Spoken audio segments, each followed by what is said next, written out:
Ganda ng venue ng napuntahan naming birthday yan last weekend. Grabe lakas makasyala. Ayun nga guys, nagpunta kami sa San Miguel last Saturday para makipag-birthday yan sa ninang namin. Sa sobrang traffic nga nakatulog na ako dito sa biyahe. After XX years, nandito na rin kami sa venue. Nasa labas pa nga lang kami, ang elegant na nitong place. Parang nahiya ako pumasok, cherise.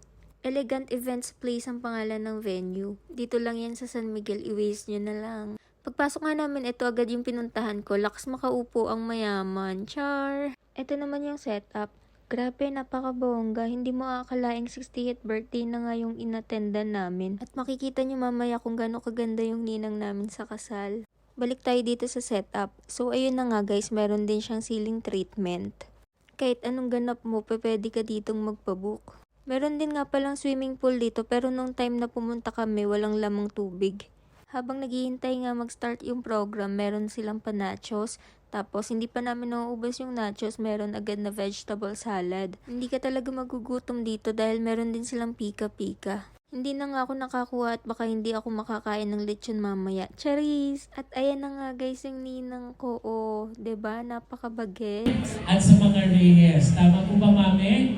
Nag-iisang mami po kasi na... Sa lahat nga ng 60th birthday na na-attendan ko, ito yung parang debut. Meron nga tong pa 10 roses, 10 candles, 10 wines, at kung ano man yung mga ganap sa debut, basta yun na yun. And I always help you. Stay as you are.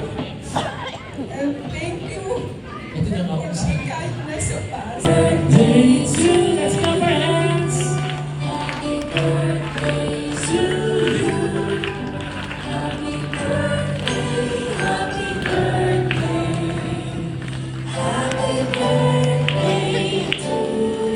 Ay, ito pa manicake. After nga ng kantahan, ito na, malapit na tayo sa exciting part. Gutom yarn. Pero bago pala dumating sa exciting part, meron munang intermission. Minute ko na lang yung mga music dito para hindi tayo makopyright. May pasabog pa pala si Ninang, hindi lang pala yung mga pamangkin niya mag-i-intermission kung hindi siya rin. Grabe, oh, kaya nyo yarn. Very energetic pa nga talaga tong ninang ko. Ayan na nga, nandito na tayo sa pinakahihintay natin. Charis! Kainan time! Meron tayong baked mac, veggies, shrimp, and syempre, hindi mawawala ang lechon. Pinadamihan ko talaga yung balat dyan dahil balat is life.